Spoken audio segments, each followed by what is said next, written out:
Atenção porque vai começar a aula de ciências. Boa tarde, meus queridos do 7º ano, sou a professora Bruna. Nós vamos dar início agora à nossa 9ª aula de ciências aqui no canal. Vamos lá? Começando a nossa aula de hoje, nós vamos, como de costume, corrigir a atividade da aula anterior, tá certo? Então, eu trouxe 2 questões para a gente corrigir e trouxe o gabarito para depois vocês darem uma analisada com o que vocês responderam. Então, na primeira questão, eu pergunto assim: eu peço que vocês selecionem a alternativa que contém as palavras que completam as lacunas das afirmações a seguir, tá? Então, eu tenho três afirmações. A primeira, eu digo que o calor do Sol chega até nós por radiação, certo?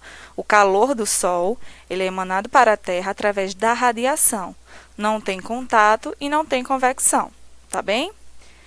A segunda afirmação: uma moeda, quando bem polida, ela fica menos quente do que uma moeda revestida de tinta preta, quando ambas são expostas ao sol. Por quê? Ela fica menos quente. Porque a tinta preta, a cor escura, ela tem tendência a absorver calor.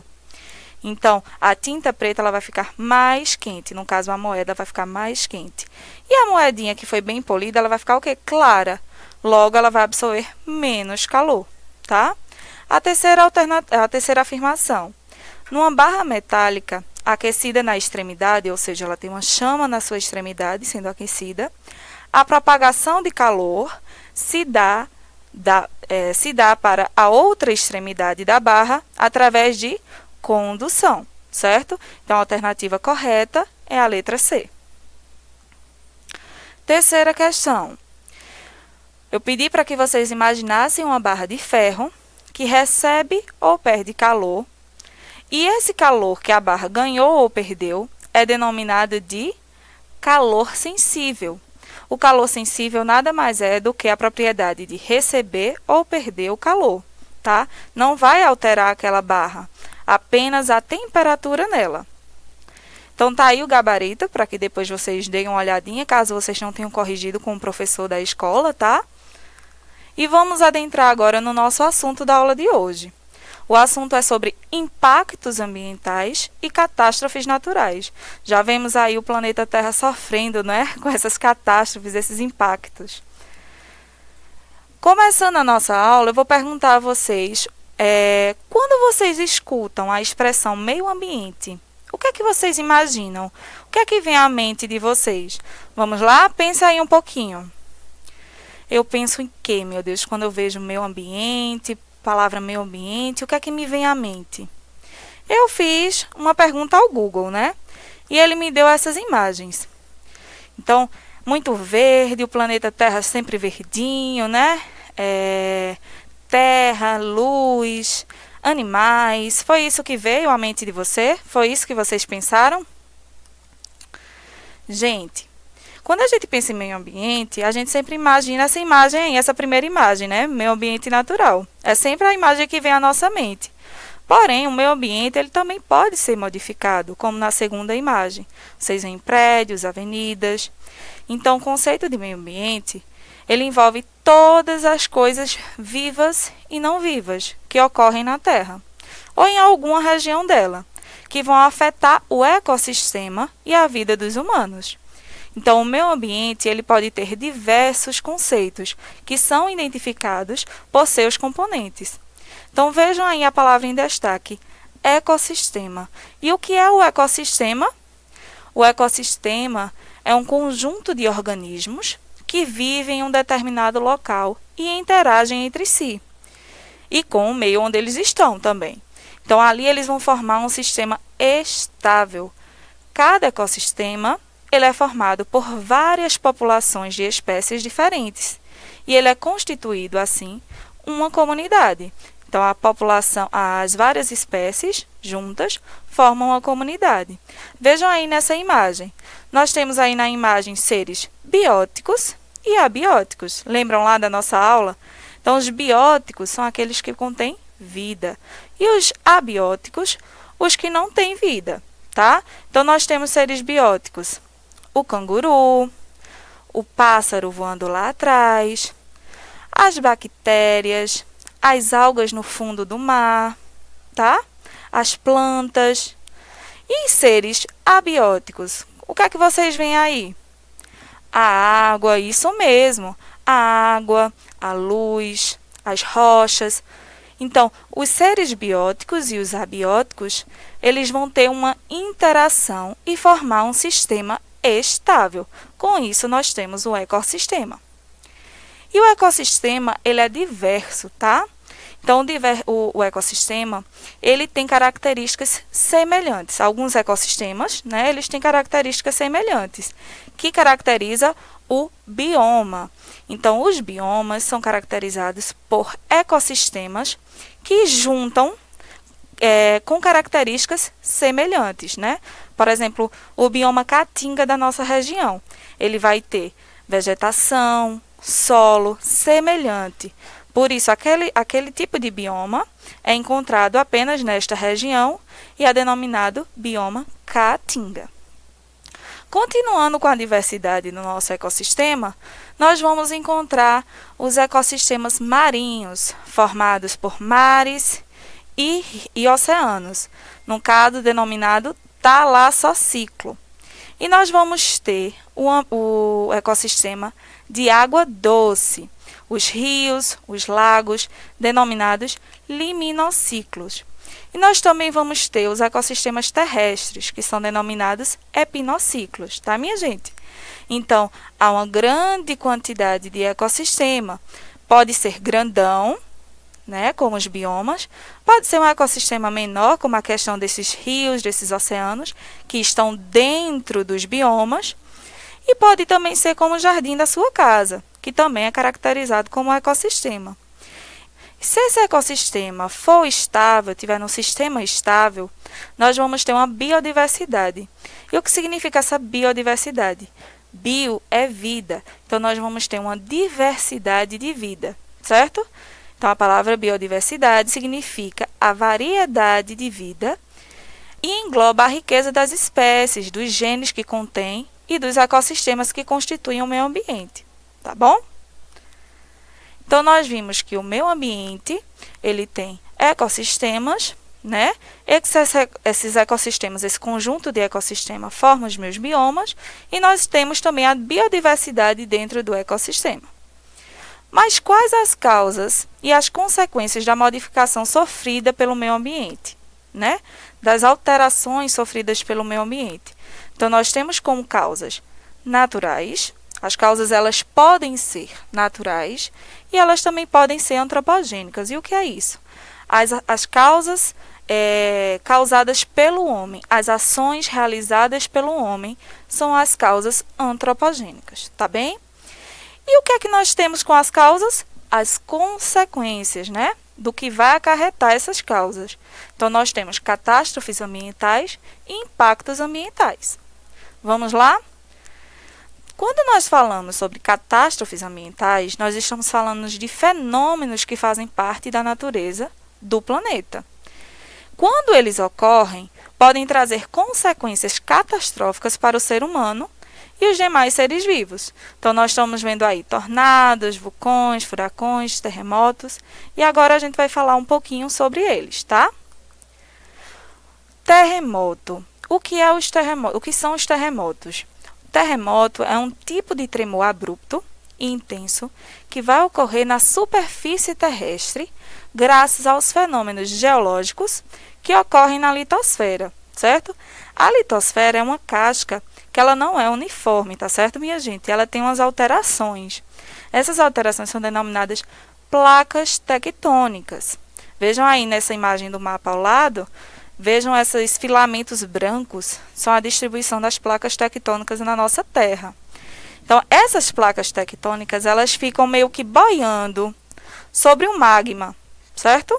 No manto da Terra, elas ficam boiando lá no magma. Como elas boiam, elas acabam se movimentando. E o movimentar dessas placas, elas podem colidir uma com a outra. Quando elas colidem uma com as outras, o que é que acontece? Os terremotos. Então, nós temos o exemplo agora do terremoto no Nepal, né? A imagem onde tem aí a estrutura, né? O prédio bem bonitinho, as pessoas, e a imagem ao lado, depois da destruição causada pelo terremoto, né? E esses terremotos, eles podem acontecer não só na parte da terra, né? Ela pode acontecer também no mar. E quando elas acontecem no mar, o que é que acontece, minha gente? Os tsunamis. Os tsunamis, eles podem ser definidos como grandes ondas oceânicas que são geradas pelos terremotos ou por outros eventos geológicos, tá? Então, quando há movimentação da placa tectônica, vai ter aquele abalo sísmico. O que é que acontece com o oceano? Fica agitado e forma grandes ondas. E eu tenho aí o tsunami.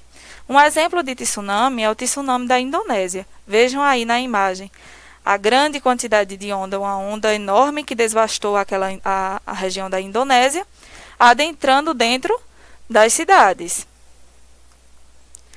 Nós temos também o furacão e o tornado. Então, vamos falar sobre eles. Qual a diferença entre furacão e tornado? Vejam aí na imagem. Praticamente, eles são semelhantes, né? O que difere é a intensidade e a velocidade e a abrangência do local que eles vão devastar. Na realidade, minha gente, é a dimensão dele, tá certo? Então, o furacão, ele é maior. Logo que ele seja maior, ele vai demorar para devastar aquela região. Como o tornado é menorzinho, tem dimensão menor, ele vai devastar maior quantidade, né? Ele vai ser mais rápido. Erupção vulcânica. O que seria a erupção vulcânica? Eu tenho lá o vulcão, bonitinho, e ele vai ter a saída do magma, de pedaços de rocha, de gases, cinzas, por uma ação chamada vulcanismo. Vejam, lá no interior do vulcão, nós vamos ter o magma, certo? Essa larva ali dentro, chamada magma. Dependendo da pressão, da temperatura e onde ele esteja, porque eles ficam situados nos limites das placas tectônicas, aquele magma ele pode subir. Com isso, nós vamos ter uma erupção vulcânica. Uma notícia boa para a gente é que aqui no Brasil nós não temos vulcões ativos. E quais são as catástrofes naturais causadas pelo homem? Né? Nós vemos aí na imagem um sirizinho cheio de óleo, vemos um garotinho sentado onde não tem mais água, seca, né? Vemos ali a floresta sendo destruída pelo fogo. A imagem, mais uma vez, do planeta Terra sofrendo essas alterações. Então, vamos ver quais são essas catástrofes ambientais causadas pelo homem. Eu trouxe para vocês o vazamento do óleo na Bacia de Campos de 2011, certo? Então, houve, na Bacia de Campos, em 2011, um vazamento de óleo. E a petroleira norte-americana, que fica naquela região, foi responsável pelo grande vazamento de petróleo da bacia. Esse acidente, que foi percebido no dia 9 de novembro, um dia depois, provocou um derramamento de 3.700 barris de óleo naquele local, certo? Naquela marina. E o que aconteceu? Grande quantidade de morte de animais, de vegetação daquela região, certo? E ocorreu a migração de várias espécies marinhas e não marinhas para outros locais, tá? No caso, a migração. Nós temos também o rompimento da barragem de Mariana em 2015. E o que foi que aconteceu? Foi um rompimento de uma barragem de rejeitos minerais, certo? Da empresa Samarco. E essa barragem, ela rompeu-se no dia 5 de novembro de 2015 e liberou cerca de 50 milhões de metros cúbicos de lama, certo? Então, aquela lama devastou o distrito e distritos próximos daquela região, causando morte de várias pessoas, de vários animais, de vários vegetais, certo? De tantas pessoas que eles deixaram desabrigadas naquele local devido ao rompimento daquela barragem. Aí eu trago para vocês essa charge para a gente refletir um pouco, certo? Temos aí a imagem da morte, uma imagem conhecida, né? A morta abraçando o menininho e dizendo assim: não fui eu. Vários peixinhos morrendo, a lama tomando conta daquele espaço. Aí eu pergunto a vocês: essas catástrofes ambientais, elas são acidentes ou são crimes? A diferença entre desastre e crime é que o desastre natural ele vai representar um conjunto de fenômenos que fazem parte da geodinâmica terrestre. Então, a natureza do planeta, tá? Então, eles podem ser de ordem climática, meteorológica, podem ser astronômica ou pode ser biológica. Esses são os desastres naturais. Muita chuva em um determinado local causou inundação. Desastre natural. Um crime ambiental é uma agressão ao meio ambiente e seus componentes, tá?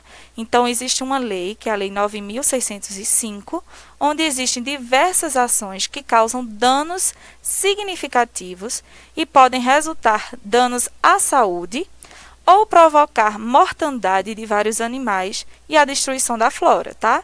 A mortandade, a matança em grande quantidade, tá?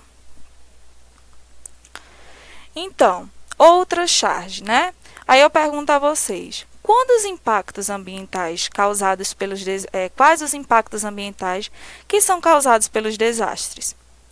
Vejam aí na charge temos dois peixinhos e eles dizem assim, um para o outro, né? Na realidade, um peixinho diz para o outro. E a gente achava que nada poderia ser pior do que o esgoto e o lixo plástico jogados no rio.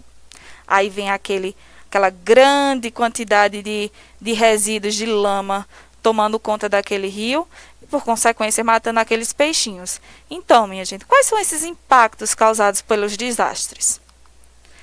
Os impactos ambientais são as alterações no ambiente causadas pelo desenvolvimento da atividade humana no espaço geográfico, tá bem? E, nesse sentido, eles podem ser positivos, quando eles resultam em melhorias para o ambiente, e eles podem ser negativos, quando essas alterações causadas pelo impacto causam riscos ao ser humano ou para os recursos naturais encontrados naquele espaço.